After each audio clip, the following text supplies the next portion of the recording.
ortodoks yang modern ini, gitu. Nah, kalau kita bicara beliau, jemaatnya itu juga cukup banyak di Indonesia. Aderion itu juga dibaptis sama dia. Jadi Aderion ini tidak masuk ke dalam ortodok yang timur maupun ortodok Oriental. oriental, tapi masuknya ke Old Calendar Orthodox. Kalau secara doktrinal apa yang signifikan yang berbeda antara semua jemaat-jemaat ini, antara Yerusalem, kemudian gereja-gereja yang berpisah, Ortodok Oriental, Ortodok Timur, Katolik, kemudian Anglikan, secara fundamental apa yang berbeda, Mas Aldo, selain jumlah kitabnya? Kalau Ortodoks sama Katolik yang membedakan itu tentang keselamatan. Ya, kalau di Katolik itu mereka masih meyakini hidup cuma sekali. Cuma kalau Katolik ini tuh ada istilahnya tuh setelah orang mati tuh ada alam purgatori, di mana kalau dia itu nggak layak masuk surga, disucikan dulu di situ sampai akhirnya masuk surga gitu. Ya, kalau di Ortodok nggak ada ajaran purgatori. Ya, yang ada adalah Tartarus. Ya, Tartarus, di situ ada jiwa-jiwa yang mendekam lama, pada saat nanti ada penghakiman akhir, nah baru ada yang selamat, ada yang enggak. Berarti ini tempat penantian ya ketika hari berakhir gitu. Iya, cuma karena ini bukan ajaran kami ya dari Assyria. Assyrian dari mana? Tidak. Kalau Assyria itu penganut universalism ya. Oh. Latar belakang kita semuanya apapun, dari agama manapun, ras manapun, ya kita mati suatu saat kita akan kembali lagi di sorga, sama-sama semuanya ke sana. Semuanya ya, universal. Ya. Jadi Mas Aldo ini percaya dirimu Muslim, iya. Ya, saya Kristen. Nah, nanti kita sama-sama mati meninggalkan bumi ini, suatu saat kita akan berkumpul sama-sama di surga. Nah, itu ajaran secara garis besar dari ini sama Kristen progresif nih ya, sama seperti Konsili Vatikan kedua. Gue nggak tahu deh, gue nggak tahu kalau Kristen progresif.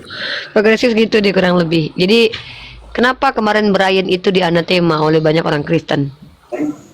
Karena dia memberikan pernyataan seperti itu. Dia percaya bahwa siapapun, agama manapun, apapun agama, dia di-mute dulu, itu tetap nanti ujung-ujungnya punya surganya masing-masing. Memang berbeda ya. Kalau dalam ranah dia percaya akan surganya masing-masing. Tapi bukan berarti satu surga begitu seperti Mas Aldo. Jadi ada persamaan antara mindset tentang keselamatan. Nih. Nah, kalau gua tambahin lagi ya. Assyria itu memang mengajarkan awalnya adalah hidup cuma sekali, sama seperti Katolik sama Ortodok ya. Yeah. Cuma kalau dalam perjalanan waktu ini kan pecah-pecah juga. Ya, ada pecahannya di mana gue ini mendapatkan pengajaran dari Australia ini, sampai saya mengajar keselamatan yang berasal dari ajaran reinkarnasi. Gitu. Jadi bedanya tuh cukup jauh. Masih pakai reinkarnasi sekarang? Iya ya. Reinkarnasi itu sekarang ini udah bukan mitologi lagi. Justru kalau kehidupan sekali itu termasuk mitos ya. Kalau kehidupan reinkarnasi berulang itu sudah ranahnya sains, karena sudah banyak jurnal akademisi yang memang membuktikan hal itu, menjelaskan itu. Ya, jadi kita memiliki siklus kehidupan berkali-kali. Oke, jadi Mas Aldo ini memiliki kepercayaan konsep keselamatan universal ya, teman-teman ya. Sudut pandangnya itu adalah percaya bahwa siapapun kalian akan kembali ke surga, begitu kurang lebih. Uniknya adalah kawan-kawan kita yang Judaism itu meyakini reinkarnasi. Sama juga universalism yang walaupun kita berbeda-beda ya, kita akan hidup berulang-ulang sampai akhirnya siklus reinkarnasi itu putus dan kita semua layak untuk masuk surga. Ya, saya tertarik dengan komentar di bawah dari Bang Cecep ya, dan saya sepakati itu. Kalau reinkarnasi adalah siklus kehidupan berulang-ulang, ini akan terjadi nanti di neraka, Bang Aldo, kalau dalam Islam. Mati, gitu ya? Hidup. Yes. Karena dalam perspektif Islam, neraka itu kekal, surga itu kekal. Jadi seandainya dihukum nih berulang dan itu kan terus-terusan seperti itu dalam perspektif Oh ya. Islam.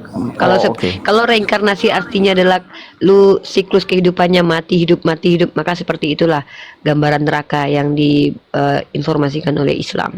Kalau dalam surganya Islam tidak ada seperti itu, tetap akan hidup untuk selama-lamanya kekal gitu. Nah, saya menarik kita bahas dari sisi ini ya teman-teman, itu masuk ke ranah teologi barusan. Sekarang kita masuk ke ranah sejarah nih. Saya masih tertarik membahas tentang Kristen yang ada di Indonesia. Menurut lu gimana Agatha? Dia mengaku sebagai ortodok. Menurut lu deh, hasil Gua analisa. no comment ya. Gue Nggak, no kalau comment karena dia ikut ortodok, gua nggak tahu. satu circle Gue dengan nggak pernah Edwin ikutin Caiaphas. live-nya. Nggak, Ya. gue kasih tahu nih. Dia ikut karena dia sering satu circle sama Caiaphas dan itu sama Aderion, maka dia mengikuti aliran dari Daniel Biantoro. Tebak-tebak deh Sekali kalau lagi ya, satu circle. kalau Romo Daniel Dwi Biantoro itu masuk ke ortodok old calendar ya, bukan ke timur, bukan ke oriental. Nah, adapun perbedaan ajaran dengan saya itu saya hormati. Ya, sama nih Ya. seperti saya menghormati Muslim, menghormati Hindu, Judaism dan yang lainnya. Memang ada perbedaan, bahkan ada yang jauh sekali gitu perbedaannya. Tapi it's okay lah. Ya, karena begini, lu tau nggak kenapa Mas Aldo dulu Mikana sempat juga mengaku sebagai ortodok hanya karena ingin pakai jilbab. Padahal ternyata skema teologinya mengikuti Sabellian. Nah, jadi kadang umat Kristen ini mereka tuh sorry ya kalau gue bilang lu termasuk yang mengklaim dengan ini ya identitas lu bahwa gue dari Assyria, kitab gue Peshitta nih, gereja gue di sini nih. Tapi kebanyakan istilah untuk teman-teman apologet itu lebih ke LGBT, gue bilang lompat nggak jelas bentuk teologinya gitu. Penjelasan mereka terkadang skema teologi. Dan by the way teman-teman Muslim yang di bawah, teman-teman Muslim saya kenal dengan Mas Aldo ini sudah lama ya. Teman-teman Muslim yang di bawah loh ya. Jadi buat teman Muslim ya. Mas Aldo ini saya nggak panggil dia Oten. Kenapa? Oten itu bagi saya oknum Kristen. Saya panggil dia teman Kristen. Kenapa? Bagi saya dia teman diskusi, bukan lawan diskusi. Ya, mungkin kalian melihat statement dia di luar sana yang kalian tidak sepakati, itu adalah hak dari setiap orang yang berargumen. Andai saya dihadapkan dengan Mas Aldo dalam ranah perdebatan, saya siap. Makanya saya minta sama dia lebih ke offline. Karena saya minta schedule saya diatur sama Mas Aldo ini bertemu secara tatap muka. Karena saya meletakkan Mas Aldo sebagai orang yang belajar. Saya menghargai orang yang belajar. Ya. Jadi teman-teman Muslim yang di bawah, kalau kalian bilang antam Mas Aldo ini, kalian perhatikan. Tanya Mas Aldo, berapa kali kami bertemu, kami tidak pernah masuk ke ranah debat yang sangat-sangat panas dan clash, kemudian kami tidak pernah. Karena bagi saya, orang-orang yang belajar itu perlu dapat tempat. Minimal dia baca literasi. Walaupun nanti literasinya kita sepakati atau tidak, kita uji dulu literasinya. Minimal dia belajar. Ya, kalian boleh lihat di YouTube saya. Kalau saya lagi diskusi dengan Mas Aldo, itu saya minimalisir untuk saling debat hebat. Ya, begitu. Nah, saya menghargai orang belajar. Lanjut. Mas Aldo, sekarang gini nih, masalah kata Allah nih, lu kan gencar banget nih. Banyak umat Kristiani yang masih awam, yang sama sekali tidak paham tentang kata Allah nih. Banyak mereka yang masih menggunakan kata Allah. Sementara kita selalu bilang bahwa kata Allah itu tidak ada akar katanya, tidak jelas dari mana sumbernya. Dan mereka selalu saja memaksakan pendapatnya bahwa kata Allah itu telah lebih dulu dipakai sama Kristen sebelumnya, bla bla bla bla bla, seperti yang ya lu dengar sendirilah. Mungkin di sini Mas Aldo bisa menyampaikan, ini khusus buat teman Kristen lu aja deh Mas, karena kita udah capek sebagai umat Islam ngejelasin ya. Bisa lu sampaikan secara singkat tentang kaitannya bahwa apakah kata Allah itu ada dalam literasi kalian Kristen? Apa seharusnya kalian memanggil nama Tuhan kalian? Silakan Mas Aldo. Jadi kalau kita bicara tentang kata Allah di dalam kitab sucinya Kristen, itu kita bicara tentang linguistik ya, tentang menerjemahkan, bukan tentang teologi ya gitu. Nah, ini banyak yang salah paham ya kekristenan di sini. Jadi seakan-akan tuh mereka meyakini kalau sejak awal ajaran Yesua itu sudah mengajarkan tentang Allah ini gitu. Padahal ya, kalau kita bicara dari sudut pandang bahasa, sekali lagi ya, saya garis bawahi ini dari sudut pandang bahasa dulu. Ya, Allah itu adalah nama. Ya, teman-teman bisa dapatkan referensinya misalnya dari KBBI kita. Kamus Besar Bahasa Indonesia versi yang ke-6 sekarang. Ya, definisinya di situ ditulis nama Tuhan dalam bahasa Arab, lalu titik koma bla bla bla bla bla panjang. Tapi awalnya adalah nama Tuhan. Jadi itu adalah proper name. Nah, kalau kita lihat ya di dalam kamus bahasa Inggris, di situ ada kamus Oxford, ada kamus Collins, ada kamus Cambridge. Ya, di sana pun lebih jelas lagi. Ya, ditulis the name of God among Muslims. No, itu udah jelas. Itu adalah proper name. Nah, begitu juga di dalam kamus bahasa Arab ya. Kalau kita baca kamus Al-Mujid Filokol wa Alam, terus ada 2 kamus lain yang kebetulan ya, ketiga kamus bahasa Arab yang dipakai sama orang-orang Arab ini ditulis oleh akademisi Kristen. Ternyata kalau kita baca Allah atau Allah di sana disebutkan, itu pun nama. Jadi proper name. Nah, kenapa orang Kristen di Indonesia banyak ya yang mengaku atau kurang memahami data-data ini gitu, karena mereka diajar untuk ngikutin Kristen di Arab yang meyakini kalau Allah itu bukan nama. Jadi mereka bukan ngikut sumber yang tahu tentang linguistik, bicara tentang komunitas aja gitu. Padahal tidak semua Kristen di Arab itu yang menyembah-nyembah Allah, enggak. Sama aja seperti di Malaysia atau di Indonesia. Ada Kristen-Kristen yang memang tidak menyembah sosok bernama Allah atau Allah itu gitu. Jadi mereka ini kurang literasi. Kalau ditanya kenapa mereka menyembah Allah, itu karena mereka ngikut Kristen Arab. Nah, memang sebelum Islam itu ada di abad 7, nah, sebagian Kristen Arab itu menyembah-nyembah Allah juga. Terutama setelah kitab suci bahasa Aramaik diterjemahkan ke dalam bahasa Arab, itu sekitar abad 8, abad 9. Disitulah resminya tuh mereka di Arab sana menyembah-nyembah Allah di dalam komunitas Kristen. Tadinya mah enggak gitu. Nah, di Indonesia ini parah ya. Kenapa? Karena memang apologetnya itu juga berpedoman kepada Kristen Arab ini gitu. Ini yang membedakan apologet di Indonesia sama di luar ya. Kalau di luar ya mereka tuh heran gitu, kenapa kok di Indonesia di dalam kitab sucinya itu ada ya yang mencatat ada ribuan nama Allah ini gitu. Ini yang membedakan. Oke, gue masuk ke ranah pertanyaannya agak sedikit panas ini Mas Aldo nih. Beberapa pihak Muslim sering bilang bahwa lu sempat membuat statement yang bikin panas kuping umat Islam dengan mengatakan bahwa Allah itu adalah nama dewa. Coba jelaskan statement itu. Gimana tuh? Nah, ini gue mesti hati-hati ya, karena gue bicara pertama-tama ya, gue harus garis bawahi kalau gue bicara tentang sosok Allah itu sembahan pra-Islam. Nah, teman-teman kalau mau mencontoh penyembah iblis yang penjuantahannya Allah itu ada pada diri mereka. Ini contoh. germo pinggiran jalan. Lo siapa? Jadi gini teman-teman ya, banyak umat Kristen yang tidak punya Bacot ilmu lo itu. PSK.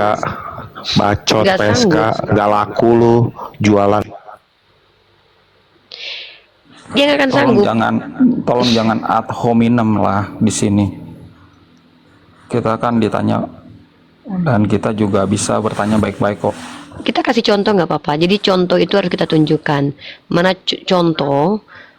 contoh manusia yang menyembah iblis, mana contoh mereka-mereka yang cuman lip service ketika berbicara tentang agama. Itu kita kasih contoh, nggak apa-apa. Kalau saya nggak masalah. Abang saya Zulkifli M. Abbas mengajarkan, kalau pribadimu yang dihina, dihujat, senyum nadikku, senyum. Karena ketika saya dikatakan PSK, apakah saya langsung berubah jadi PSK? Enggak dong. Itu kenapa klaim itu harus dibuktikan. Tapi ketika yang dihujat adalah agama, nabi saya, Tuhan saya, kalian lihat saya nanti. Nah, ini Mas Aldo, tolong dilanjutkan Mas Aldo. Umat Islam merasa tersakiti dengan statement bahwa Mas Aldo pernah membuat klaim bahwa Allah itu adalah nama dewa. Monggo, dijelaskan dulu. Baik, akademik. Sekali lagi ya, data-data sejarah yang saya posting di VT-VT TikTok saya ataupun pada saat saya berdiskusi online dan offline itu bercerita tentang sosok sembahan pra-Islam. Ini mesti digarisbawahi. Ya, bagi Muslim Allah itu adalah nama Tuhan. Itu saya hormati. Muslim itu ada sejak abad 7 ke atas.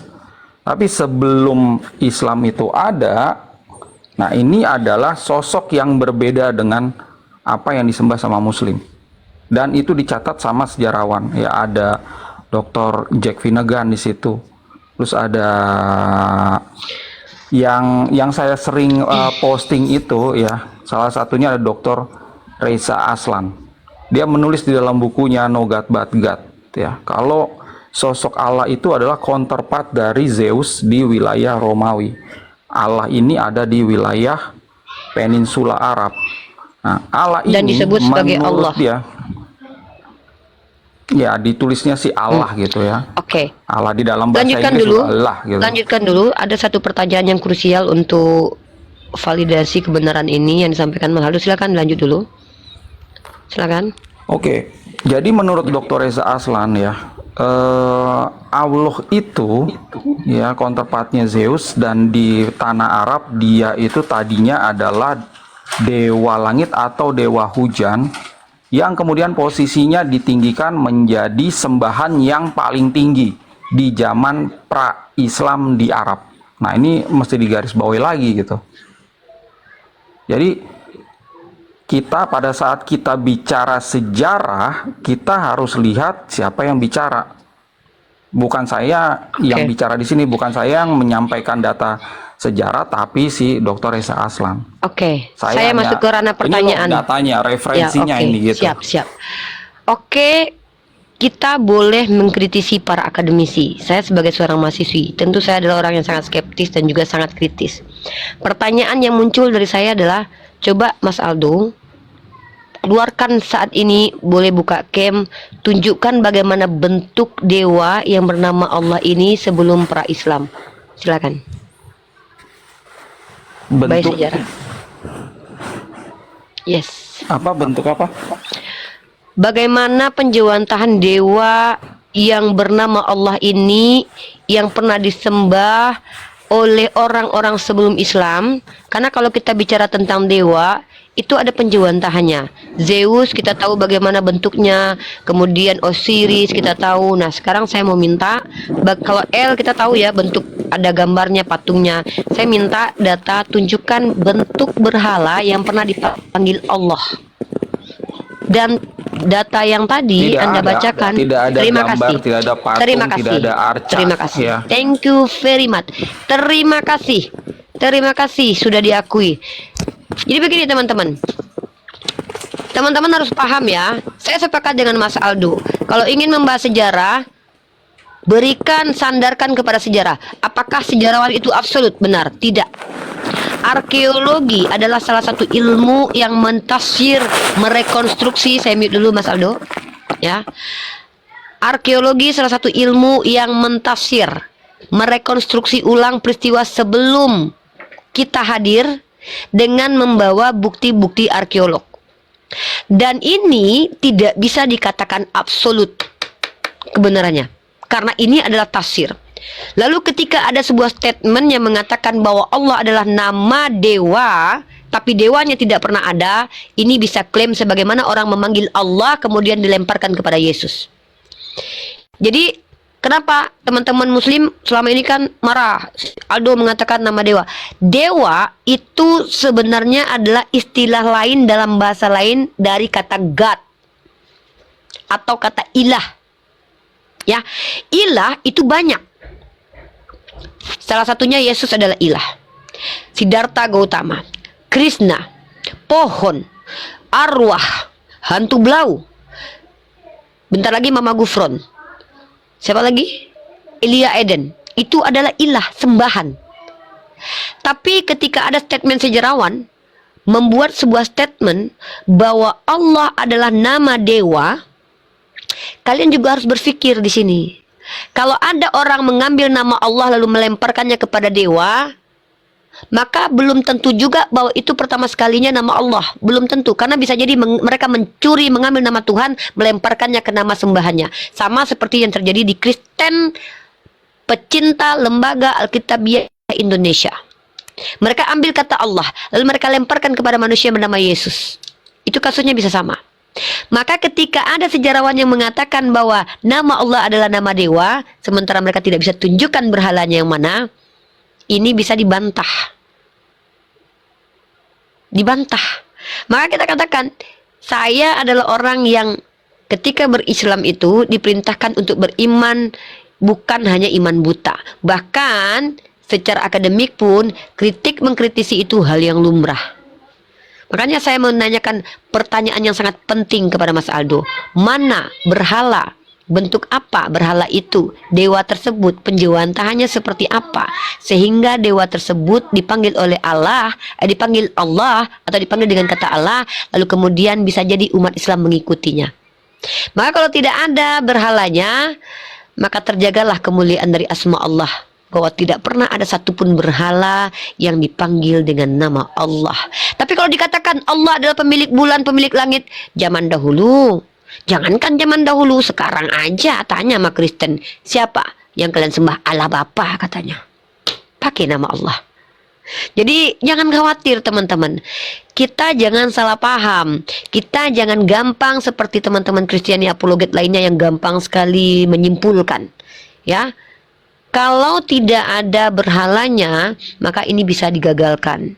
Kalau ada yang lagi, oh di sebelum Islam itu sudah ada ya orang yang menggunakan nama Allah dan dikatakan sebagai pencipta. Loh, saya sepakat bahwa nama Allah itu adalah entitas nama sembahan tertinggi yang sejak semula sudah disembah. Mana dalilnya? Al-Quran. Al-Quran yang katakan, apabila ditanyakan kepada mereka, siapa yang memberikan engkau makan? Siapa yang menciptakan engkau? Mereka menjawab, Allah. Nah ini saya jawab nih satu lagi nih. Ini orang yang saya mau konfirmasi nih sama Mas Aldo nih. Mas Aldo tadi sudah jelaskan, bahkan Mas Aldo sendiri yang membawa statement seperti itu menggunakan literasi dari sejarawan. Ini tidak sama dengan salah satu Kristen yang dibawa ini nih. Nih saya sebutkan namanya nih. Mas, kalau dibawa jadi Kristen tuh minimal belajar ya. Nih saya sebutkan namanya nih. Si Jono ini ya, Jono. Allah disamakan dengan Theos. Aldo sendiri yang orang Kristen itu sudah bicara dari tadi bahwa Allah adalah proper name. Tidak sama dengan God. Kalau God itu ilah. Nih. Ini Kristen tidak berilmu nih, tapi banyak bacot di bawah nih typing. Naik ke atas. Nah, jadi tolong kalian, kalau kita punya literasi, baca dulu. Baca, dipahami. Jangan dipertahankan kebodohan kita. Boleh saya tambahkan dulu ya? Silakan, ini silakan. lebih jelas, ya. Silakan. Jadi kalau kita bicara tentang linguistik ya, itu kita juga harus fair gitu di sini ya. Yeshua itu berbicara dalam bahasa Aramaik loh, bukan dalam bahasa Arab.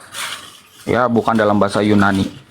Di dalam bahasa Aramaik yang dia ajarkan, kemudian pengajarannya dia itu dituliskan gitu. Nah, hasil tulisannya itu ada yang Yunani, ada yang Aramaik. Dan kalau kita perhatikan, tidak ada satupun kata Allah di dalam dokumen-dokumen Kristen untuk meliput ajaran Yeshua itu. Nah, ada ratusan nih dokumen kekristenan. Ya, terbagi kanonik, ada apokrif, ada catatan Bapak Gereja dan himne liturgi. Ini ada ratusan, tidak ada satupun kata Allah di dalamnya. Good point. Gitu. Ya. Jadi ya, kalau ada yang mengajar nih ya. Nih seperti ini. Yeshua itu adalah Allah. Itu hoax. Ya, tidak ada referensinya satupun.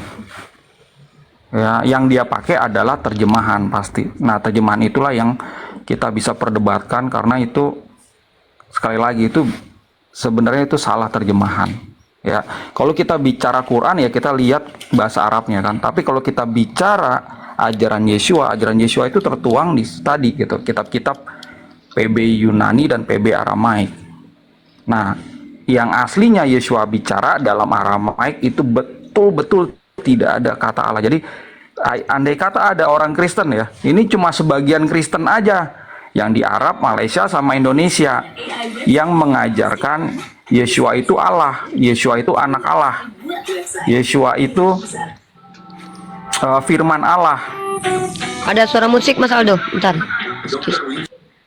Sorry Mas Aldo ya. Kita khawatir nanti copyright nanti. Nah, jadi teman-teman sekali lagi saya katakan ya, umat Kristen jemaat awam. Ketika kalian mengatakan Allah sama dengan God, sama dengan dewa, kalian dibantah sama Mas Aldo sendiri dari tadi. Ini si Aldo ini sebenarnya siapa? Kayaknya musang berbulu domba ini. Wah.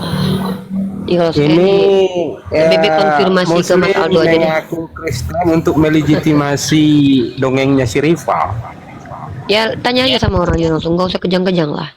Mas Aldo silakan dijawab. Nggak ada etika. Kita diskusi baik-baik dong. Jangan asal nyerobot aja, biasaan. Baik-baik lah, kita di atas baik-baik loh.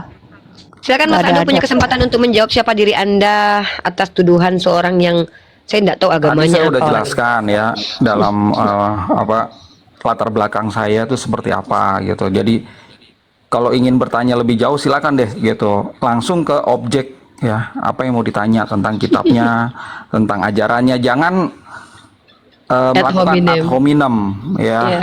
Nah, itu udah lebih baik orang seperti itu nggak dijawab karena udah cacat logika gitu. Ya, belum kenal sudah menyimpulkan. Kebiasaan nih orang-orang seperti ini, orang-orang yang buta selalu ini. Nah, jadi Ya, gitu nah ini teman-teman ya. orang-orang Kristen sendiri ya kalau kita lihat gitu ya, mereka ini banyak yang belum memahami Yeshua itu berbahasa Aramaik dalam mengajar gitu. Jadi mereka tuh taunya kalau Yeshua itu berbahasa Yunani gitu. Apa sih perkataan Yeshua? Bacanya kitab PB Yunani. Lalu dilihat Yunani Inggris seperti apa? Enggak.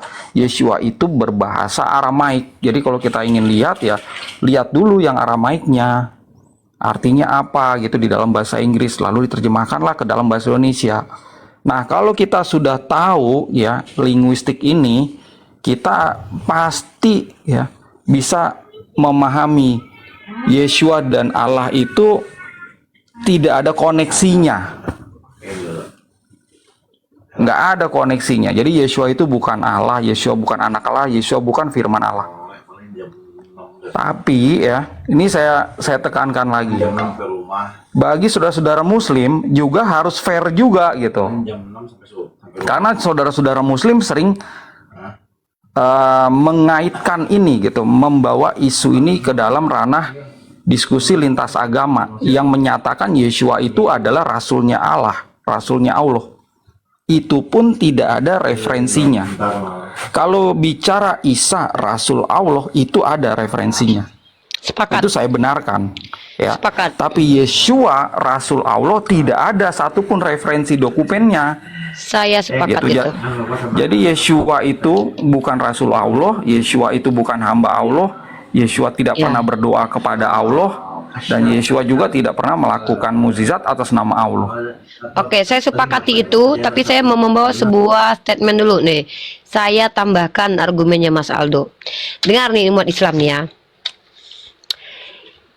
Umat Islam tidak diajarkan bahwa kita memiliki salah satu nabi bernama Yeshua. Dengar ya. Tidak ada salah satu nabi kita bernama Yeshua. Tapi nabi kita bernama Isa.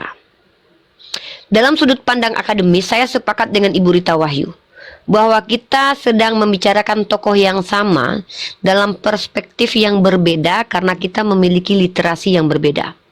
Nah, lalu kalau kita bahas seperti ini, tidak ada Allah mengutus Rasul bernama Yeshua, saya sepakat itu.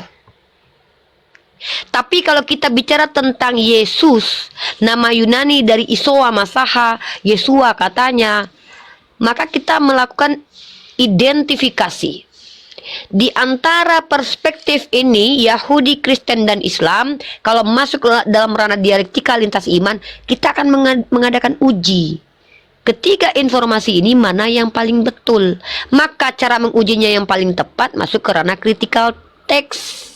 Kita lihat sumber literasinya, mana yang bisa dipercaya. Nih ibarat kata nih ya, saya punya 3 sumber.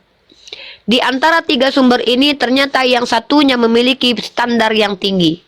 Bisa dijawab siapa penulisnya, bisa dijawab kapan ditulisnya, bisa dijawab bagaimana cara penulisannya, bisa dijawab bagaimana transmisinya, bisa dijawab bagaimana penjagaannya, bisa dijawab, bisa divalidasi bahwa dia tidak berubah atau dia punya standar. Dan ternyata yang satu lagi tidak bisa dijawab siapa penulisnya ini. Maka saya tidak perlu mengatakan bahwa ini benar. Ya, tapi saya akan tetap menggunakan kitab yang bisa dijawab ini secara ilmiah ini sebagai kitab suci. Maka informasi terkait tentang satu tokoh yang kita bedakan perspektif itu disandarkan kebenarannya kepada sumbernya yang valid. Ini perspektif saya. Menurut Mas Aldo, sumber yang valid itu adalah Bible. Tapi polemiknya kemudian, bagaimana kita mau menunjukkan mana yang valid, mana yang tidak. Bagaimana metodologi kita membuktikan ini valid, ini tidak valid. Kan begitu. Nah, saya katakan, Perah pun sepakat bahwa bahkan Yesus dengan Nabi Isa itu berbeda. Ya, teman-teman. Tapi kenapa? Nanti pertanyaannya, kalian umat Islam selalu mengatakan Yesus.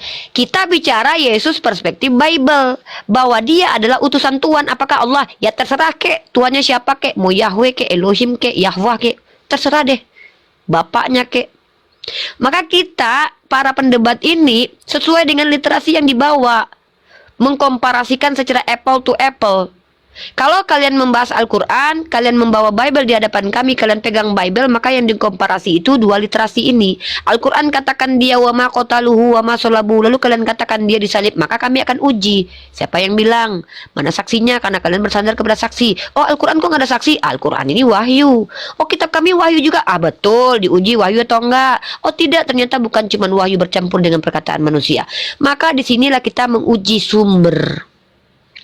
Istilah ini dalam dialektika lintas iman masuk ke ranah critical text, kritik teks, pembuktian-pembuktian. Dan materi ini sering dibawa sama Bang Jibril Ardiansah. Dulu saya, kenapa saya kurang-kurangi? Karena saya sering berhadapan dengan umat Kristen yang sangat awam. Dan banyak teman-teman Kristen yang tidak sanggup dengan materi ini karena materi ini terlalu tinggi. Perlu critical thinking, otak yang encer untuk menelaah. Saya masuk ke ranah tipis-tipis, ranah teologi aja. Karena ini masuk ke ranah apa? Ranah yang sangat-sangat rendah lah. Kalau ibarat kata tuh kalau di sekolah tuh tema anak PAUD deh, materi PAUD. Nah, kalau Bang Jibril, Kores, Ardiansah, dia lebih masuk ke ranah yang agak lebih tinggi, critical text.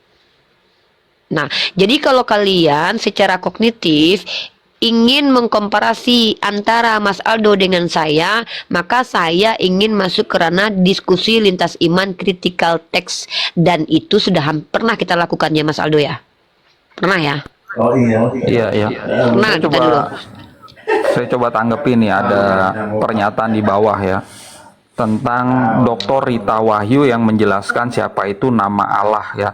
Dr. Rita Wahyu ini tidak punya kompetensi di dalam bahasa Aramaik dan dalam bahasa Indonesia. Belum. Ya, saya sudah membaca tulisannya, saya sudah menonton videonya. Masih kenyang kok. Ya. Tapi Kita dia punya semua orang kapasitas dalam Indonesia. bahasa Ibrani nggak? Sepakat tidak? Dia punya Oke. bahasa Ibrani, bahasa Inggris dia punya. Tapi bahasa Aramaik dan bahasa Indonesia jeblok. Ya. Halo, soal Islam. Ini bukannya Namanya saya manusia. ini bukannya saya merendahkan ya. Tapi Kalau saya hanya fokus memberitahu. kepada tentang Ya. Yeshua, pendapat Rita Wahyu menurut Makanya- Anda gimana? Silakan. Makanya Yeshua itu berbahasa Aramaik. di mana Dr. Rita Wahyu tidak punya kompetensi itu gitu. Nah, kalau pernyataan Yeshua dalam Aramaik begitu diterjemahkan ke dalam bahasa Indonesia, Dr. Rita Wahyu tidak punya kompetensi dalam bahasa Indonesia, ya baca tulisannya sakit mata. Ya, Allah tidak bisa diganti dengan Allah. Allah itu ada bentuk tunggal, ada bentuk jamak. Bentuk jamaknya Allah. Sepakat. Sementara Ya, Allah tidak ada Allah bentuk. Allah tidak ada bentuk jamaknya. Sepakat teman-teman. Itu kalau kita lihat dari sisi kompetensi bahasa nggak punya gitu. Makanya Nah, pada saat saya bicara sama Pak Anwar Chen, ini pakar bahasa Yunani. Ya, kepala penerjemah LAI tahun 2021. Ya, saya bicara sama beliau, saya kasih tahu ya, yang bagus tuh bagaimana di dalam menerjemahkan ke dalam bahasa Indonesia yang baik dan benar. Dia setuju sama saya, makanya mengoreksi atau merevisi terjemahan TB LAI. Tahun 2023 kemarin kan terbit, tuh udah ada kemajuan itu. Setelah puluhan tahun nggak ada revisi sama sekali. Ya. Nah, kata Allah di situ berkurang. Nah, yang lain-lainnya itu lebih mendekati menjadi lebih baik lah gitu. Nah, kita harus apresiasi. Nanti lama-lama terjemahan LAI itu sama seperti terjemahan saya atau terjemahan YLT, itu tidak ada kata Allah sama sekali. Jadi teman-teman Kristen yang sudah terbiasa menyembah Allah itu akan tahu sebenarnya mereka ini sedang ada di dalam teologi yang berbeda dengan ajaran Yeshua asli. Begitu juga teman-teman Muslim nih yang sering baca kitab-kitabnya Kristen ya, kitab-kitab PB gitu, yang sering berpikir kalau Yesus itu adalah utusannya Allah gitu. Nah, teman-teman Muslim juga bisa sadar gitu, oh nggak ada hubungannya ternyata di dalam kitabnya Kristen tidak ada kata Allah, tidak ada Allah di situ. siap. Saya sepakat ya. Tidak ada kata Allah di dalam kitabnya orang Kristen.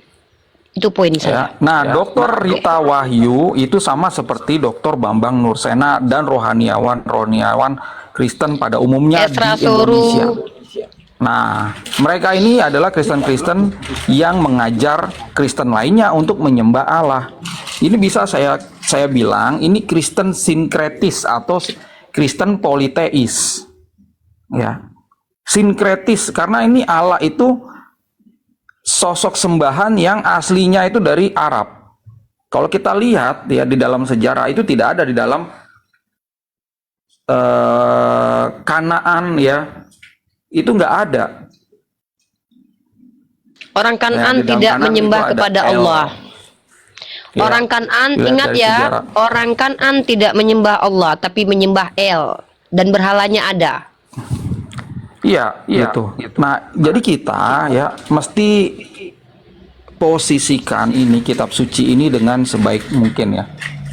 Ini kalau memang di situ ada kata Allah ya mari kita sama-sama menyembahnya. Tapi kalau itu tidak ada, ya kita harus dengan jujur juga. Kita harus seperti gini, jangan seperti katak di dalam tempurung. Tempurung itu teologia sinkretis tadi gitu. Jadi begitu kita baca data-data sejarah ya tentang berbagai dokumen kuno ya yang menyatakan tentang sesembahan umat Kristen Yahudi itu seperti apa, itu nggak bisa dipahami dengan baik karena ini ada tempurung teologi sinkretis yang ada di sekeliling kita gitu. Ini tempurungnya itu harus dijungkir balikan dulu. Kita harus keluar dari tempurung tersebut untuk bisa melihat dengan fair data-data sejarah. Bang Aldo, Iya. aku mau minta konfirmasi, berarti Isa itu bukan Yesus ya? Di dalam teologi kami itu berbeda jauh. Tapi kita harus hormati ini siapa yang ngomong itu sama. Oke, Ya udah kita saya hormati jawab aja ya. sebagai bukti. Sebagai bukti kita ini adalah orang toleran. Toleran itu artinya apa? Artinya itu panjang kalau kita lihat di KBBI, tapi kata kuncinya adalah membiarkan. Membiarkan Jadi dari kalau kata ada yang tolerir. bilang Jadi kalau ada yang bilang Yeshua itu, weh kayak gue nih, ya gue kayak Tom Cruise, terserah gitu. Orang itu harus membiarkan, itu adalah opini saya.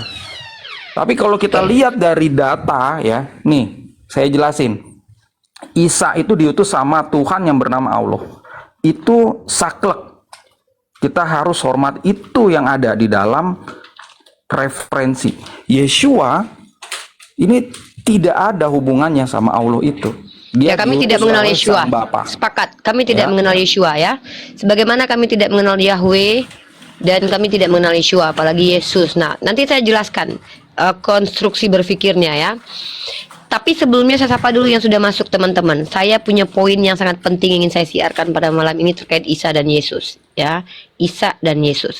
Oke, saya sapa dulu Bang tukang daging nih yang dari tadi sudah lebih masuk duluan. Silakan bernarasi maksimal 2 menit, silakan. Ya, assalamualaikum warahmatullahi wabarakatuh. Waalaikumsalam warahmatullahi wabarakatuh. Silakan. Ini ya, untuk mengidentifikasi makna suatu kata itu ada 2 pendekatan linguistik yang bisa kita pakai ya. Pertama itu pendekatan linguistik secara sinkronis dan yang kedua secara diakronis ya. Sinkronis maksudnya adalah memahami makna kata itu berdasarkan waktu, tempat, dan peradaban tertentu ya. Misalnya di Indonesia, mana kata kucing dipahami oleh masyarakat Indonesia ya merujuk kepada objek yang ini gitu. Ya secara formalnya bisa kita lihat di kamus ya. Atau inilah apa namanya? Ya kamus gitu. Nah kedua secara diakronis ya, di luar dari itu ya waktu dan tempat peradaban tertentu itu. Nah di sini ada perubahan-perubahan kata, termasuk perubahan makna yang sebenarnya merupakan asal-usul kata yang sama gitu. Ada yang terinfleksi, ada yang terderivasi. Terinfleksi maksudnya ya kata itu ada perubahan sedikit tetapi tidak berubah maknanya gitu. Sepakat. Nah, ada yang kemudian terderivasi ya. Ya, Dia terderivasi tidak berubah. hanya berubah tetapi berubah maknanya juga sekalian gitu. Contohnya kata kalimat dari bahasa Arab ke bahasa Indonesia. Nah, itu derivasi itu ya. Nah, kalau konteks Isa itu ya seperti itu tadi. Lebih tepat disebut terinfleksi dia ya. Karena ada kaidah-kaidah bahasa pada daerah tertentu yang menyebabkan kata itu mengalami perbedaan pengucapan ya, seperti bahasa Arab dan bahasa Ibrani ya. Kalau kaidah bahasa Ibrani yang menambahkan huruf yod di awal kata yang berhuruf vokal ya, Ismail tambahin yod, Ismail. Ishak, Ishak gitu. Nah termasuk isu, jadi Yesu ya kalau Bang Ben lah yang lebih paham ini. Yesu kalau nggak salah, atau ya Yesua itu tadi. Bergeser ke Yunani, ditambah lagi kaidah bahasanya Yunani atau Latin gitu ya. Tambah huruf S, jadi Yesus gitu. Nah, sebenarnya dia merujuk kepada orang yang sama, tetapi ya versi ceritanya berbeda-beda begitu. Nah, itu aja dulu nih. Makasih. Oke, terima kasih. Saya belum menyampaikan sudut pandang saya, Bang Ben, silakan. Ya, assalamualaikum. Menarik ini bicara tentang transliterasi ini. Jadi memang kalau di linguistik ada ya transliterasi ya. Ketika kata Ismail menjadi kata Ismail, kata Yitzhak menjadi Ishak, atau bahkan kata Yisrael menjadi Israel. Maka sebuah hal yang masih masuk akal ketika kata Yeshua bisa menjadi Isho atau Isa. Jadi ini kalau kita bicara transliterasi ya, ini beda dengan yang disorot dengan tentang Aldo tentang masalah belief itu, apakah Isa dengan Yeshua yang ada di Quran itu hal yang sama atau beda. Saya tidak bicara itu, saya bicara transliterasi karena bagaimanapun juga dalam dunia linguistik ada yang namanya transliterasi gitu loh. Ada. Ketika kata setuju, Yuhana menjadi Yohanes, menjadi Yahya, itu juga transliterasi sebenarnya. Jadi seperti yang dikatakan abang saya, bang tukang daging, ada yang namanya infleksi, ada yang namanya derivasi. Setelah infleksi itu hal yang biasa dalam dunia transliterasi ya, dalam linguistik itu hal yang wajar gitu loh. Mungkin ketika sama dengan apa ya? Mungkin kalau Bang Jibril itu tahu itu kalau dialek British UK dengan versus dialek Australia itu juga beda kan ya Bang Jibril ya. Kalau kita lihat beda itu. Pasti. Itu juga ada sedikit banyak transliterasi tapi itu tidak Seperti Malaysia dan bermakna, Indonesia gitu loh. juga ada Iya. perbedaan. Sama dengan ketika bahasa Melayu dengan bahasa Indo, transliterasi memang ada beberapa kata yang itu terjadi derivasi berubah makna, tapi kalau transliterasi secara umum biasanya memang nggak sampai merubah makna sih. Itu aja dulu nih. Nah, kita masuk ke ranah linguistik ya.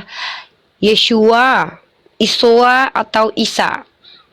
Kita sepakati bahwa dalam ranah linguistik itu tidak menjadi polemik sebenarnya. Tapi kalau kita bicara tentang tokoh, tadi Mas Aldo sudah tidak sepakat dengan beberapa tokoh Kristen yang ada di Indonesia yang mengatakan salah satunya adalah Rita Wahyu, Bambang Nursena, Esra Soru, yang mereka membuat argumentasi bahwa sebenarnya yang dibicarakan ini tokohnya sama tapi perspektifnya berbeda. Nah, sebenarnya ini juga tidak menjadi masalah kemudian kalau seandainya Mas Aldo sebagai orang yang menolak sudut pandang ini paham tentang keyahudian. Yahudi mengatakan bahwa orang ini adalah nabi palsu. Kristen mengatakan bahwa dia adalah seorang nabi. Sebenarnya ini sama, perspektifnya berbeda, tokoh yang dibicarakan sama. Kristen katakan Zuma itu penyesat. Tapi orang Islam mengatakan dia adalah orang yang menyampaikan kebenaran. Yang dibicarakan sama nggak? Informasi tentang orang ini berbeda. Itulah yang disebut sebagai tokoh yang sama dibicarakan dengan perspektif yang berbeda. Nah, saya termasuk sepakat dengan pandangan beberapa skolar ini, entah Rita Wahyu, Bambang Nursena, apapun lah kritikan Mas Aldo terhadap kredibilitas mereka. Tapi saya termasuk untuk sementara saat ini ya, dinamis ya, ilmu pengetahuan itu dinamis. Saat ini saya masih sepakat dengan mereka. Tapi terkait tentang tokohnya, artinya di sini tokohnya sama yang dibicarakan, tapi informasinya beda. Sepakat nggak saya dengan informasi Bible? Tidak. Nggak sepakat, saya tidak sepakat bahwa Yesus itu melakukan hal ini, hal itu, hal ini, hal itu dalam perspektif Bible. Nggak sepakat saya. Jadi kalau kita bicara tentang bagaimana sudut pandang Unirifa bahwa Yesus itu adalah utusan Tuhan, loh itu bukan sudut pandang Islamologi, tapi itu sudut pandang Bible. Secara literal tertulis eksplisit, tidak perlu ditafsir pun, orang yang tidak sekolah pun paham bahwa Yesus itu mengaku sebagai utusan Tuhan, utusan Allah Bapa, yang adalah sembahannya Bani Israel menurut orang-orang Yahudi. Nah, sembahan ini apa? Ilah, Tuhan, God atau dewa. Ya tolong ya, kalian yang belajar bahasa-bahasa tolong di bawah jangan salah kaprah. Dewa sama dengan God sama dengan ilah. Allah, Eloah, Elohim. Nggak ada itu istilahnya Allah. Jangan menipu kalian di hadapan kami. Nah, jadi artinya apa? Bahwasannya kami umat Islam ini membantah perspektif Yahudi dan Kristen. Contoh, kami tidak terima, tidak sepakat, tapi ketidakterimaan kami tidak kami tunjukkan dengan ngamuk-ngamuk ke orang Yahudi, tonjok-tonjok orang Yahudi, tidak. Masuk ke ranah toleransi, membiarkan. Tapi kami ketika di ruang publik kami sampaikan argumentasi. Salah. Orang yang dipanggil orang Yahudi Yeshua, dipanggil oleh orang Syriak Ishoa, dipanggil orang Arab Isa, dipanggil orang Indonesia Yesus, dipanggil orang Inggris Yesus, itu bukanlah pengkhianat, nabi palsu, dan penghujat Tuhan. Seperti yang dituduhkan orang Yahudi, kan begitu? Loh, dasarnya apa? Ternyata dikonfirmasi, Al-Quran katakan bahwa tokoh bernama Isa ini adalah orang yang mana dia utusan Tuhan membawa ajaran benar. Nah, kemudian kami juga tidak sepakat kalau ada pernyataan dari umat Kristiani yang mengatakan bahwa dia itu Allah. Karena berdasarkan linguistik itu sudah salah kaprah. Lalu dikatakan dia Rabbul Alamin. Berdasarkan Bible kami minta bukti. Loh, mana dia Rabbul Alamin? Mana data dan dalil yang menunjukkan dia Rabbul Alamin? Justru kami kok bertemu dalam Bible itu dia mengaku bahwa dia itu bukan orang yang memiliki kuasa baik di bumi maupun di akhirat. Lu datanya mana Unirifa? Pengakuan dia sendiri. Mari kita nanti masuk dalam ranah teologi diskusinya. Ini nanti perang ayat, perang pemahaman, panjang perjalanan kita. Kita tidak mau sampai ke situ karena yang ada di sini adalah orang-orang yang tidak suka dengan hal seperti itu. Bang Jibril lebih senang bahas sesuatu yang lebih fundamental.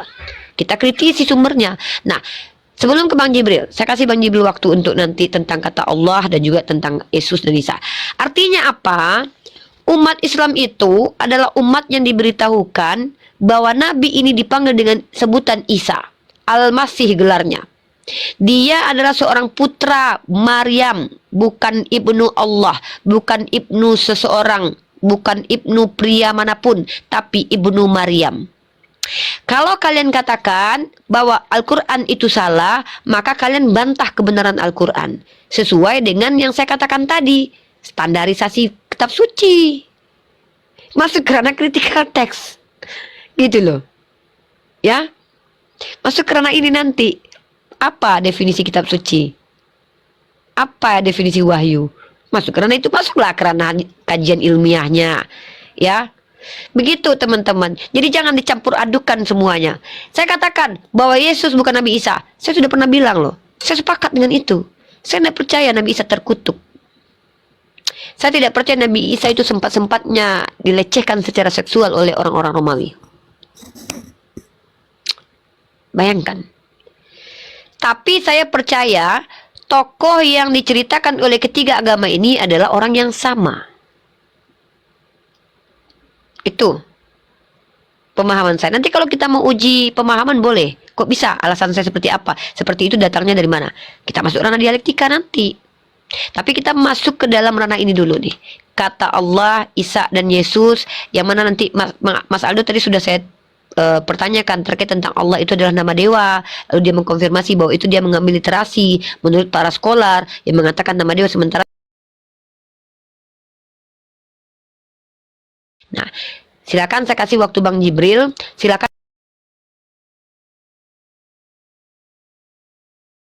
Silakan Bang Jibril, waktu dan tempat saya persilahkan. Bang Jibril. Assalamualaikum warahmatullahi wabarakatuh. Waalaikumsalam warahmatullahi wabarakatuh. Silakan Bang. Iya, kalau soal ini kan soal perspektif ya. Yang satu dari Allah langsung lewat Al-Quran, yang lewat Nabi Muhammad juga. Yang satu lagi memang kental dengan riwayat pagan. Dan riwayat-riwayat dan cerita-ceritanya juga kental sekali dengan pagan. Contohnya di Wahyu 20:13, Matius 11:23, Lukas 10:15, Lukas 16:23, Kisah Para Rasul 2:27, Matius 16:18, Wahyu 1:18, Kisah Para Rasul. Itu di situ memuat nama-nama dewa pagan sebelum ini, sebelum Yesus atau zaman Yesus atau abad 1. Habis itu dari sumber yang valid, ini dari UNESCO, itu juga menjelaskan bahwa memang tempat kelahiran Yesus yang dibangga-banggakan yang di Bethlehem itu juga rupanya di dalam goa yang memang sama persis seperti dewa Zeus. Sementara penceritaan dalam Al-Quran itu di bawah pohon kurma. Jadi memang yang satu diceritakan oleh Tuhan yang Abrahamik, Tuhannya Ibrahim, sementara yang satu diceritakan oleh oknum-oknum pagan yang kita bisa lihat hasilnya. Nah, habis itu Tomb of Jesus juga, tempat kuburannya juga itu dibangun oleh Helena, ibu Konstantinopel, yang memang sebelum mengambil nama Kristen atau ajaran Kristen, dia juga berdewakan Zeus. Dan banyak ya, kental ya, maksudnya sampai ke ada cerita Matthew atau Matius kalau nggak salah, itu menceritakan soal begitu pihak atau oknum si Yesus ini meninggal atau digantung, ada peristiwa di mana orang-orang di dalam kuburan, orang-orang kudus bangun dan masuk ke dalam kota. Itu pagan sekali, itu nama ceritanya Antesteria, itu pengikut Dionysius. Kebetulan Dionysius juga dewa wine, dewa ini. Habis itu dari blood vessels, jadi minum wine dan makan roti itu penyembah Osiris. Itu bread and wine, communion mereka minum. Sampai gelas-gelasnya pun sama persis seperti penyembahan dewa Osiris. Nah, terlebih lagi kitab sucinya pun yang notabene-nya ditulis oleh, yang katanya diklaim oleh Paulus, itu di Acts 17:28 itu dia mengutip penyembah Zeus, itu jelas sekali. Tapi yang dikutip itu dari Aratus, bukunya Phanomena. Itu di situ Aratus mengatakan bahwa kami ini anak Zeus. Nah, sementara di situ Paulus mengutip bahwa ya kami anak Yesus atau kami anak Allah. Dia memang mengutip dari situ. Itu fakta yang bukan angan-angan atau cita-cita, itu memang faktanya. Dan itu ditunjukkan langsung oleh memang orang-orang pagan itu. Jadi memang jadi menurut saya ini memang jauh. Yang satu pagan sekali, yang satu Abrahamik sekali. Terlebih lagi kalau kita lihat Bapak Gereja yang bernama Justin Martyr itu setuju. Ini kalau saya baca sekarang and when we ini pernyataan Justin Martyr ya. And when we say also the Word who is the first birth of God, who produced without sex union, and then he, Jesus Christ, our teacher, was crucified and died, rose again and ascended into heaven. We propound nothing different from what you believe. Nah, jadi Justin Martyr, Bapak Gereja abad 1, abad 2 pun bilang bahwa memang ajaran ini tidak lain dari ajaran-ajaran yang kamu sudah percayai, yaitu pagan-pagan sebelum ini. Jadi sepertinya ini udah jelas banget sih. Yang satu Abrahamik, yang satu memang kental dengan paganism. Itu aja sih, Uni. Silakan Uni. Ya, dilanjut Mas Aldo sama Bang Ben sama Bang Tukang Daging ya. Ini orang-orang yang diskusinya itu mereka mengutamakan literasi, linguistik, sudut pandang akademik teman-teman ya. Mas Aldo juga termasuk di dalamnya lah. Artinya insya Allah pada malam ini diskusi ini mungkin agak sedikit bikin kalian mengantuk, dan saya tidak ikut nimbrung dulu. Kenapa? Karena saya metodenya itu lebih ke metode acak-acak kalau saya ini ya. Ya silakan dulu, lanjut dulu Bang Jibril sama Bang Tukang Daging, Bang Ben, Bang Aldo saling sharing ilmu aja. Nah, saya mau minum kopi campur Masako dulu. Lanjut. Bisa izin pamit bentar lagi ini ya. Iya, saya juga izin pamit ya karena nih ada. Cuma sebelum saya keluar, saya izin dulu untuk bicara tentang serap menyerap ajaran pagan ke dalam berbagai budaya atau ke dalam berbagai agama. Sebenarnya ya, semua agama yang ada itu bagian dari budaya. Dan budaya yang ada itu bisa muncul akibat pengaruh dari budaya-budaya sebelumnya. Jadi agama-agama kita tuh terpapar sama ajaran pagan. Cuman ya, saya nggak mau bicara tentang agama Islam deh. Ya, saya bicara tentang agama saya, Kristen. Ya, nah ini banyak rohaniawan yang tidak mau jujur untuk menjelaskan di dalam kitab suci Kristen itu mana yang mitos ya, mana yang sejarah. Mitos-mitos ini tuh ada yang berasal kan dari budaya-budaya pagan yang lain. Saya ambil contoh ya. Kisah Adam dan Hawa. Kisah Adam dan Hawa ya, itu adalah kisah mitologi yang ada atau yang bersumber dari peradaban Sumeria. Itu aslinya. Yang ngomong bukan saya. Ada beberapa arkeolog termasuk ya, ini termasuk seorang arkeolog muslim dari Malaysia namanya Dr. Ghassan Tahayasin. Dia menulis nih dalam jurnalnya, ada ratusan halaman di situ. Judulnya adalah Quran and Archaeological Discovery. ya. Nah, dokter ini menjelaskan kalau di dalam jurnalnya itu ada gambar ya Sumerian seal. Jadi seperti artefak ya yang menggambarkan di situ ada gambar ular, ada gambar perempuan, pohon sama laki-laki. Yang beliau jelaskan ya, itu adalah kisah yang berasal dari Sumeria yang diestafetkan dari generasi ke generasi. Kemudian dicatat di Bible atau kitab Kejadian. Kemudian terakhir dicatat sama itu namanya cylinder seal kan? Iya, cylinder seal dari Sumeria.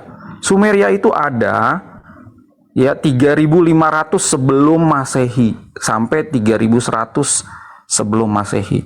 Bangsa Israel ini keluar dari Mesir ya, itu diperkirakan 1.400 sebelum Masehi. Jadi kalau kitab Kejadian itu ditulis pada saat itu artinya ada rentang waktu 2.000 tahun. Nah, kisah ini tuh diestafetkan gitu sampai ke Mesir. Jadi di Mesir itu baru kemudian diterima sama bangsa Israel yang memang berasal dari sana.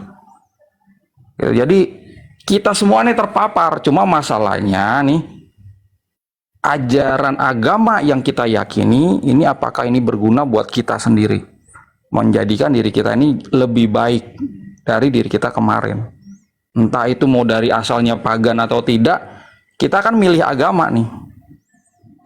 Ya, milih aliran. Ya, milih kitab suci.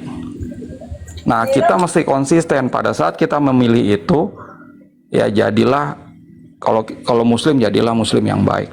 Orang Hindu jadilah orang Hindu yang baik, Kristen juga demikian. Nah, masalahnya kita mau jujur atau tidak gitu loh. Kebanyakan ini kalau di dalam kekristenan. Kalau ada ya bukti-bukti arkeolog yang menyatakan oh ini sebenarnya ajaran dari Sumeria tadi ya, atau mungkin dari Kanaan ya, El itu adalah dewa tertinggi Kanaan, YHWH itu adalah dewa vulkanik ya. Ya menurut Dr. Jonde dan beberapa arkeolog ya terbaru, YHWH itu dewa di sana juga. Nah, banyak yang tutup mata atau pura-pura nggak lihat gitu. Tapi begitu ada data arkeologi atau data-data sains yang lain yang sejalan, wah mereka akan terima itu sebagai wah inilah benernya kitab suci saya gitu. Nah, seharusnya kita ya sebagai umat beragama yang rasional di abad 21 di mana sains itu udah berkembang, kita bisa memahami kitab suci kita nih isinya. Mana yang mitologi, mana yang sejarah, betul-betul sejarah. Dan kita pakai keduanya untuk kebaikan diri kita dulu. Ya, nggak perlu kita istilahnya jadi bahan perdebatan untuk orang lain gitu. Atau kita pakai karena kita tahu nih, ya kitab sucinya orang lain itu juga ada pagannya juga. Nah, kita expose untuk menyakiti hati penganutnya. Untuk apa gitu? Itu namanya tindakan yang intoleran jadinya. Oke, itu aja dari saya ya. Mungkin lain waktu Mas Aldo, saya coba mau dengarkan share lebih tanggapan jauh dari ya. teman-teman yang lain dulu. Bentar, izin menarik ini sebelum turun Aldo, sebelum turun. Anggap aja lah kisah mulai Adam, Hawa termasuk penciptaan manusia yang dikatakan dari tanah atau debu tanah itu adalah sebuah mitologi atau mitos. Terus motivasinya apa sih? Kok kok cerita mitos itu harus diinjek masuk ke dalam kitab suci? Apa sebenarnya motivasinya? Ini pertanyaan bagus ya. Ini pertanyaan bagus, pertanyaan S2 lah gitu. Jadi bangsa Israel itu adalah bangsa monoteis setelah kaum ada kaum di Mesir ya, kaum Aten itu yang monoteis gitu. Cuman ya mereka ini hidup di sekeliling bangsa politeis. Ya, dan kisah-kisah di politeisme itu juga ada kisah penciptaan alam semesta, penciptaan manusia dengan berbagai versinya. Versi Sumeria beda sama versi Mesir, beda sama versi Babilonia. Nah, bangsa Israel Ini kan beda, monoteis. Nah, nenek moyang mereka tidak mau ya, generasinya ini, masyarakat monoteis ini mengadopsi ya kisah dari bangsa-bangsa itu apa adanya. Oleh karena itu mereka modifikasi. Ya, itu kalau ada istilah namanya demitologisasi. Jadi diserap ya, memang dari cerita dari budaya yang lain nih diserap, tapi pada saat itu diajarkan itu dikosongkan, maknanya diisi sama makna yang baru. Jadi isinya adalah itu sebenarnya kisah-kisah mitologi atau kisah-kisah rakyat yang isinya pesan moral kebaikan. Misal kalau kita lihat kisah Adam di dalam kitab Beresit itu Adam manusia pertama dari tanah. Itu artinya manusia ini tidak boleh sombong. Ya, dia diperintahkan untuk boleh makan pohon ini tapi nggak boleh makan ini. Sebentar, itu sebentar, berarti Mas Aldo. manusia. Dari penjelasan Anda itu berarti Anda sepakat bahwa orang Bani Israel itu menjadi tradisi bagi mereka untuk menambahkan cerita-cerita mitologi ke dalam kitab suci mereka. Yes, yang ngomong kayak gini itu bukan saya, Dr. Nahum Sarna. Scientific itu adalah, terbukti begitu. iya, Scientific, ini oke. kita nih ya. Kita Siap. ini tidak dari tanah. Kita ini evolusi dari spesies Jangan materinya dulu. sebelumnya. Saya paham. Ini saya bicara. Nggak. Ya, saya bicara tentang info. sejarah, antropologi sejarah manusia. Ya, dengan berbagai budayanya dan agama hasil dari budaya tersebut.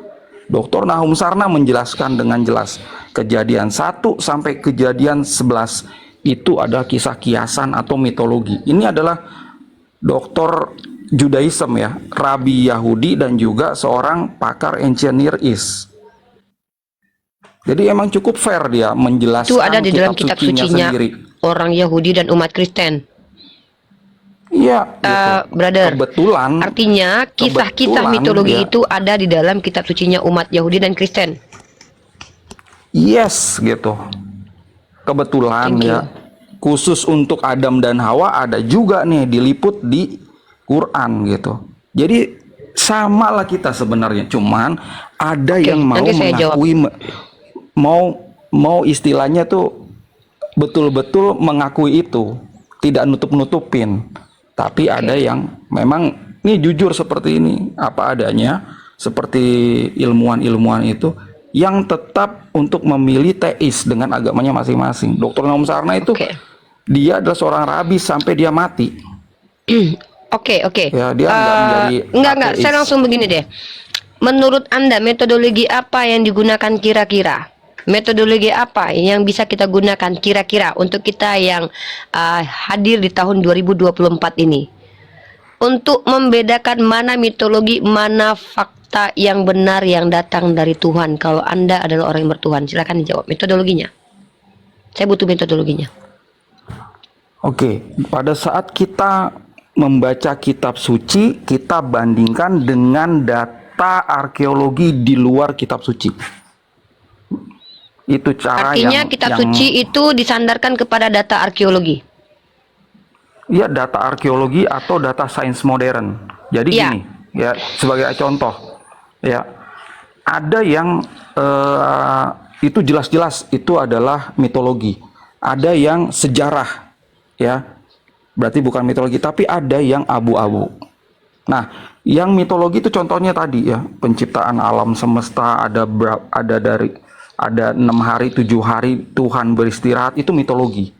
Dari mana Anda tahu kalau Ya. itu mitologi? Dibandingkan dengan data sains yang ada sekarang. Sains saintifik adalah metodologi mencari tahu dengan analisa penelitian-penelitian.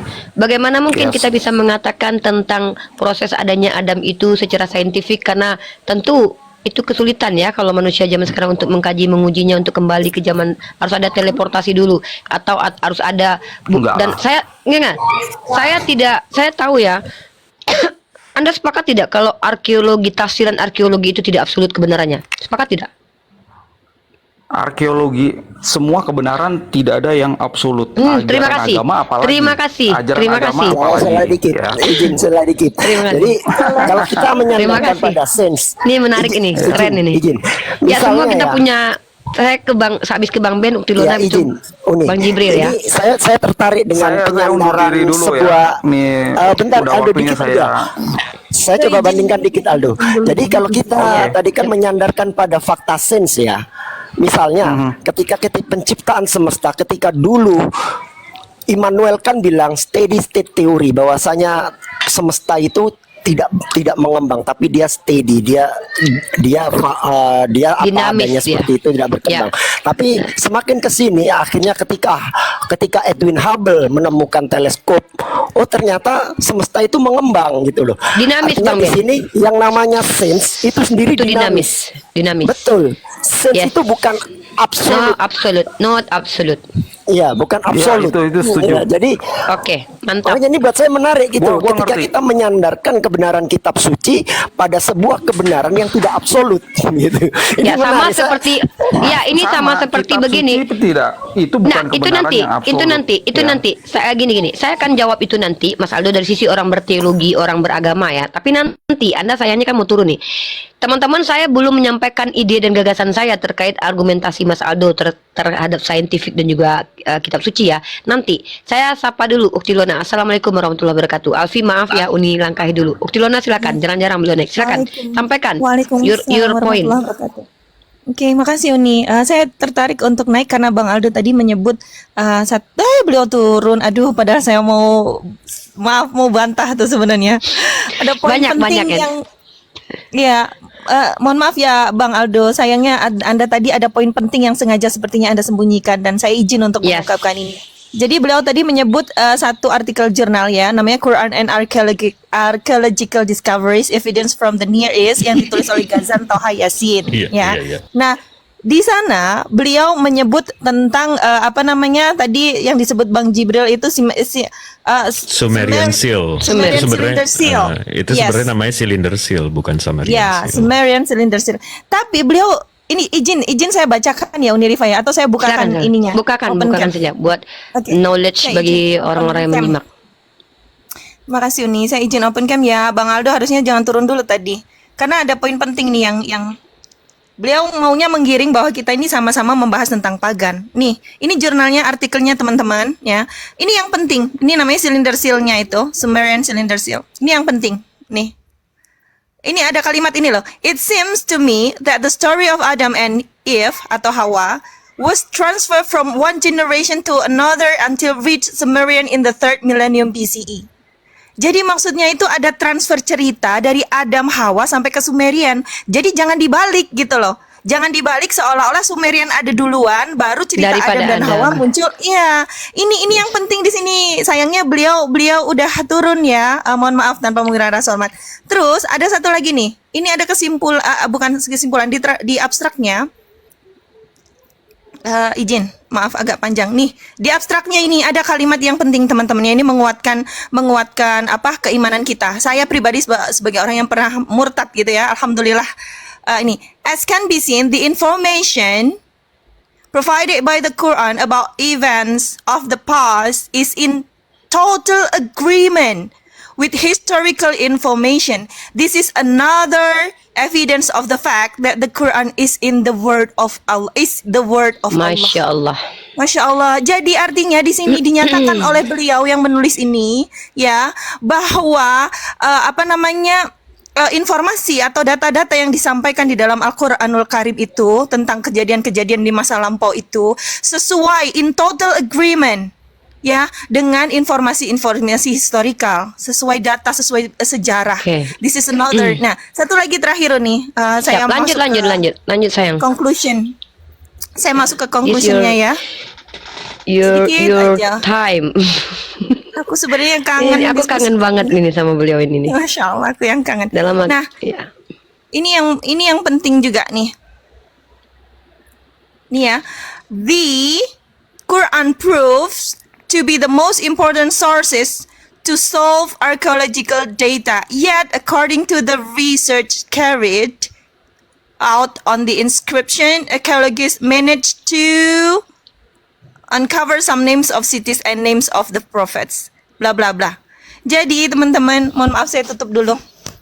Intinya sebenarnya data yang beliau tadi sampaikan itu justru sebenarnya memperkuat bahwa apa yang disampaikan di dalam Al-Qur'anul Karim, astagfirullahaladzim ya Allah. Di dalam Al-Qur'anul Karim itu justru sesuai dengan data-data arkeologis. Jadi jangan di framing seolah-olah apa yang disampaikan di dalam Al-Qur'an itu bersifat apa tadi namanya mistik atau sesuai dengan apa tadi nyebutnya mitologi. Berisi mitologi saja. Itu saja uniku saya. Ya. Allahu Akbar. Terima kasih. Masya Aku Allah. tutup. Apa kabar? Astagfirullahaladzim. Apa kabar? Alhamdulillah, Sehat. Masya Allah. Alhamdulillah. Ditunggu kedatangannya selalu di room Unirifa ya. Kalau perlu ajak Bang Farhan sekali-sekali. Kita harus back to masa-masa dulu ya. Kalau memang kita perlu juga untuk memberikan edukasi terkait Islam, Kristen atau sejarahnya dalam ranah saintifik ya. Karena itu adalah kajian dari Ukti Lona dan teman-teman lain. Ya jadi gini. Ya lanjut sayang. Ya lanjut. Enggak, udah selesai. Lanjut. Oke. Sebelum saya menyampaikan poin saya terkait tentang statement Bang Aldo, ya tadi sudah berapa kali ya, 2 kali pertanyaan saya dikonfirmasi oleh beliau dan itu adalah bantahan sebenarnya. Konfirmasi itu bantahan. Yang pertama, tuduhan bahwa Allah adalah nama dewa. Saya tanya mana berhalanya, tidak pernah ada. Tidak pernah ada berhala bernama Allah. Ya, itu bukti bahwa apa yang disampaikan kalau ada orang yang memanggil nama Allah lalu itu dikatakan Tuhan, itu hal yang wajar. Kenapa? Nama Tuhan itu pasti sudah lebih dulu ada sebelum kata Allah itu ada. Ya, Tuhan itu sudah ada.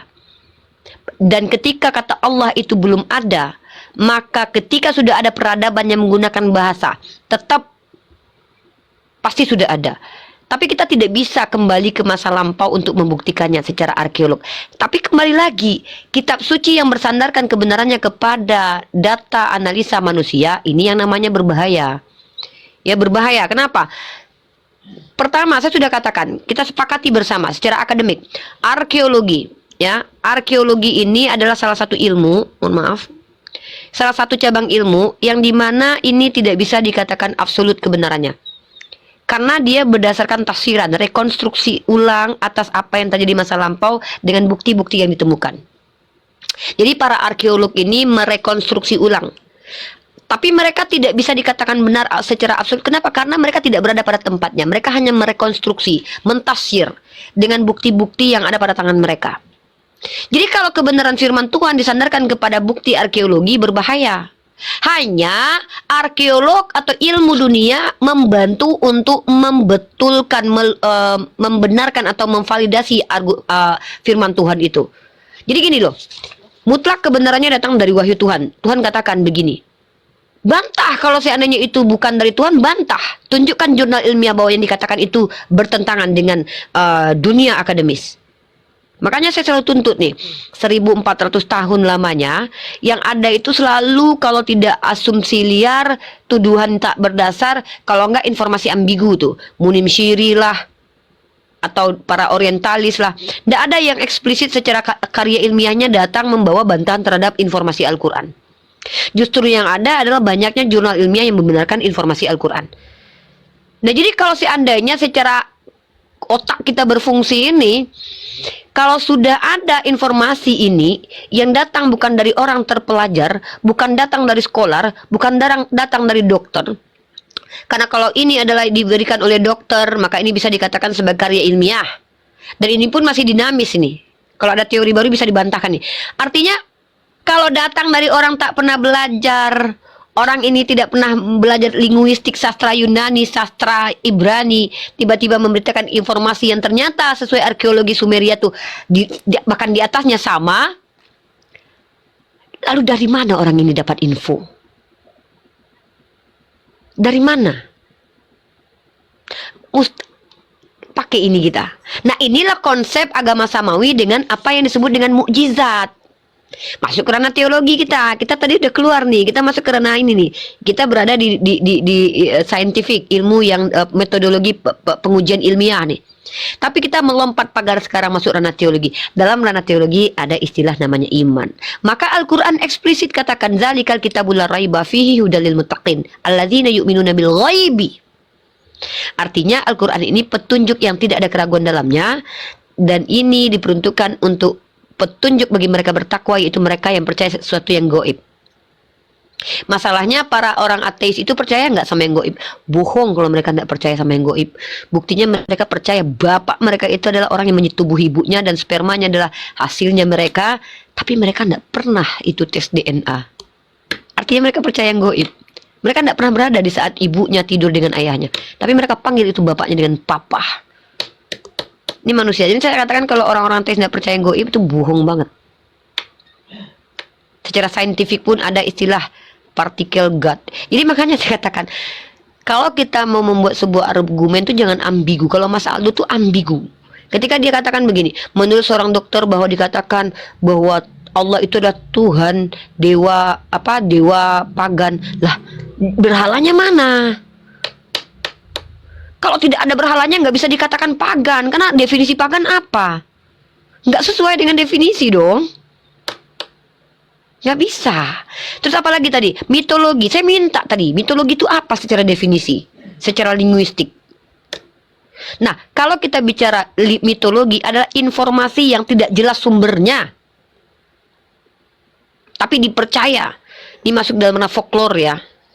Folklore ini ilmu yang tradisi turun-temurun yang kadang kita tidak tahu mitologi, apakah itu sejarah dongeng. Cuma sebagian orang yang tahu kalau folklore. Enggak, Ya, tapi ya, tadi yang menarik tuh yang tadi saya angkat soal paganisme itu, soal ada beberapa nama dewa di dalam kitabnya. Habis itu tempat lahir Yesusnya itu orang-orang pagan yang membuat. Habis itu ritual-ritual seperti Anasteria itu pagan juga. Habis itu roti dan wine itu pagan juga, dan quotes yang di dalam Bible itu diambil dari penyembah Zeus dan pagan juga, itu nggak disentuh sama sekali malah. Jadi tapi dia lari bang, dia coba untuk remis bang. Dia bilang bahwa setiap agama itu juga ada kaitannya dengan budaya. Kalau itu saya sepakat, tapi jangan katakan setiap budaya itu pagan gitu loh. Ya. Jadi kadang-kadang ini loh, bahasanya Mas Aldo ini seolah-olah kita dia mau menyamakan nih antara pagan. Sebenarnya dia membenarkan kepaganan itu ada di Kristen Manjibril. Ya, sebenarnya dia membenarkan. Bahkan dia supaya menganggap oke, kita sama aja, beliau masuk ke ranah remis bahwa betul. tidak Betul. bisa begitu. Tidak ada bantahan. Itu Vergoso. Kan tidak ada bantahan. Nah, lalu beliau lari mengatakan bahwa setiap agama kita ini semuanya berdasarkan budaya. Loh, budaya itu tidak semuanya pagan. Contoh, budaya Idul Fitri itu budaya pagan nggak tuh? No. Maka kita identifikasi, ada tidak di Islam ini budaya pagannya? Nanti disebut nih, oke, kalau begitu itu mengelilingi Ka'bah itu budaya pagan. Lah, agama pagan mana yang mengelilingi Ka'bah? Oh, itu agama Sumeria misalnya. Mari kita identifikasi lagi, mereka dapat dari mana? Jadi kalau ada orang yang percaya bahwa Abraham itu datang dari Tuhan, maka tolong juga ikat pemahaman kalian. Yang namanya ajaran yang datang pertama sekali, yang dibawa oleh Abraham, itu berpotensi diselewengkan. Abraham misalkannya berhaji, menurut milahnya dia berputar 3 kali. Maka kalau seandainya muridnya mengajarkan ke negeri lain, itu bisa nanti disinkretismekan, dilakukan penyesatan. Jadi kalau ada ternyata agama baru yang ada putar memutarnya, lihat timelinenya. Yang lebih dulu siapa? Abraham. Maka Abraham yang benar, ini yang ngikutin. Nah, lalu bagaimana dengan Islam? Saya tidak pernah membantah bahwa Islam ini adalah agama yang melanjutkan tongkat estafet, karena Islam ini secara esensi sudah ada sejak Adam hadir. Secara historis di tangan Nabi Muhammad. Kenapa? Karena Nabi Ibrahim sendiri Muslim. Maka kita lihat nih, ketika berkeliling bertawaf itu, para pagan Quraisy itu ritualnya ikuti siapa? Mereka ikuti Bani Ismail ternyata. Nah, cara ini sudah dilakukan tidak sama Bani Israel. Ternyata kita temukan dalam literasi mereka sendiri. Daud juga melakukan hal yang sama. Kalau mau mengatakan ini tradisi pagan, ya terima kenyataan bahwa Daud itu pagan. Begitu caranya. Tapi kita umat Islam selalu kita percaya para nabi itu diutus berkesinambungan, timelinenya bergantian karena Allah itu Tuhan yang adil ya. Bentuk keadilan Tuhan itu adalah dengan tidak membiarkan elemen manapun itu tersesat. Jadi mau timelinenya itu tahun 1000, tahun 2000, tahun 3000, Allah utus orang-orang yang akan membawa kebenaran itu. Dari kalangan para nabi yang jumlahnya ribuan ratusan, sampai kepada rasul yang jumlahnya juga ratusan. Artinya apa?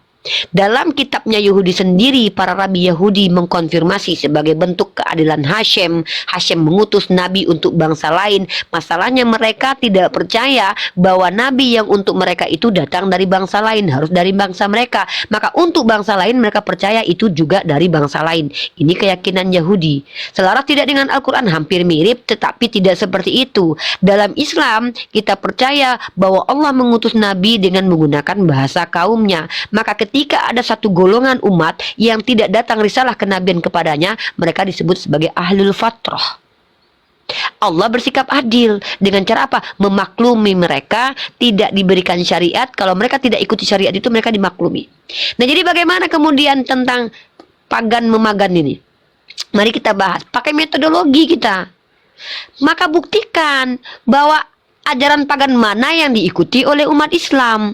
Seperti yang disampaikan Bang Jibril tadi. Kalau Kristen, mari kita bahas one by one. Dalam kitabnya orang Kristen sendiri, Paulus mengutip perkataan Aratus atau perkataan Epimenides, yang ternyata terdeteksi secara saintifik.